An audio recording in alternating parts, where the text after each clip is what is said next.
May I speak your name? Yes, Jesus. Sometimes in our lives, hindi natin maintindihan anong nangyayari sa buhay. May mga bagay na natatanong natin, Lord, bakit? Lord, paano? Minsan, masasabi mo, Lord, bakit ako? But sometimes, you only need to remind yourself that God is our source of everything. Feel mo sometimes weak ka, but God reminded you today that you are strong because God is our strength. Minsan nahihirapan tayo, we are poor, but God reminded us that we are rich because God is so powerful and mighty. Sometimes, nakikita natin na hindi natin kaya, but God reminded us today that kaya natin ang lahat as long as we are in His presence. As long as we speak His name ngayong araw na to. Everybody say Jesus. Tawagin yung pangalan niya. Everybody say Jesus. The moment you say His name now, may mga bagay na nagpapagaan. May mga bagay sa puso natin na ang bigat-bigat na pero hindi mo alam. God is giving you healing today. God is giving you comfort today. And now, let us sing this song with all our heart and call upon the name of Jesus. Yes, Lord.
Today, may mga bagay na mga nakikikatan ka or may mga bagay na gusto mo sabihin sa Panginoon.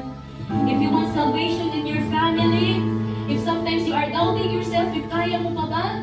If sometimes may mga bagay na gusto mong idulog sa Panginoon pero hindi mo kayang sabihin. Ladies and gentlemen, under the sound of my voice, may I invite you to raise your hand. And this is the declaration of saying, God, kahit hindi ko kaya pero alam kong kaya mo. This is the declaration of surrendering to God na, Lord, kahit ano pong mangyari, ibibigay ko po sa iyo ang best ko. Na ibibigay ko po ang lahat-lahat para sa iyo dahil alam kong kaya mo baguhin ang buhay ko. Kung ano, church, let us raise your hands kung may mga kabigatan na tayo, kung may gusto ka mag-isabi sa Panginoon. Let's speak together to Jesus. What are you going to say? Yes, Lord. Yes, Jesus. Yes, Lord. Shout Jesus from the mountain, Jesus in the street, Jesus in the darkness over every enemy, Jesus for my family, I speak the holy name, Jesus.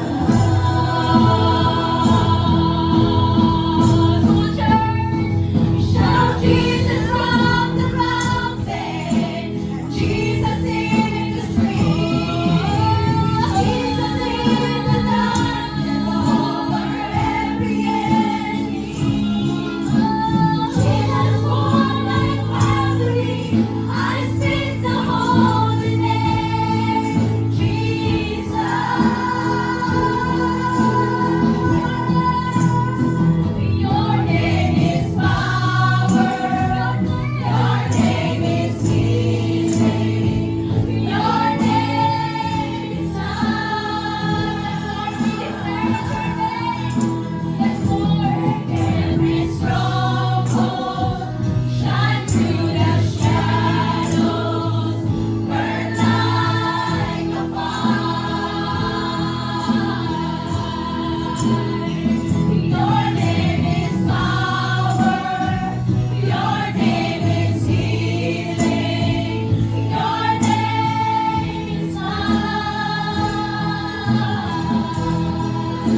of my voice.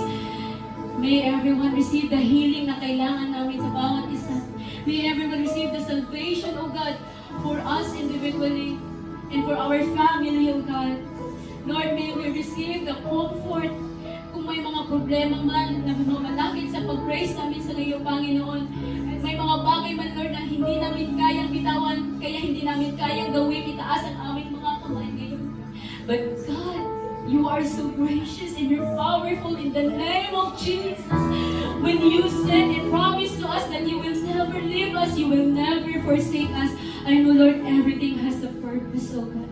That when you say, call unto me and I will answer you, we're calling your name today, and I know, oh God, that in this four corner of this church, oh God, lahat kami na-receive yung mga kailangan namin. Lahat kami narinig ang boses mo, O Panginoon. At lahat kami, O Lord, na-experience, O God, yung presensya mo ngayong araw na ito. We thank you, Father God. And we trust everything to you, Lord. In this special day, O God, sa lahat ng mga fathers ngayong araw na ito, O God. Just like you, your love is so very big, extravagant, O God. Ang lahat ng aming mga pasasalamat, O God, ay para lamang sa iyo. Thank you, O Lord, kasi lahat kami naka-experience na may mga ama sa aming buhay. And you are our great Father also, God. Thank you so much. Thank you so much, O God, kasi alam ko, yung love mo para sa amin, O God, ay hindi magmamahal. Hindi na namin kailangan maghanap ng ibang tao para mahal kami because punong-puno na po kami ng pagmamahal ka ng siyo, Panginoon. And we thank you so much. Thank you for this day. Embrace us, O Lord, with your love. Embrace us, O Lord, with your presence, O God, na lahat po kami, O Lord, mag-rest ngayong araw na ito. And we trust you everything. In the mighty name of Jesus, we pray. Everybody say amen. Let us clap our hands.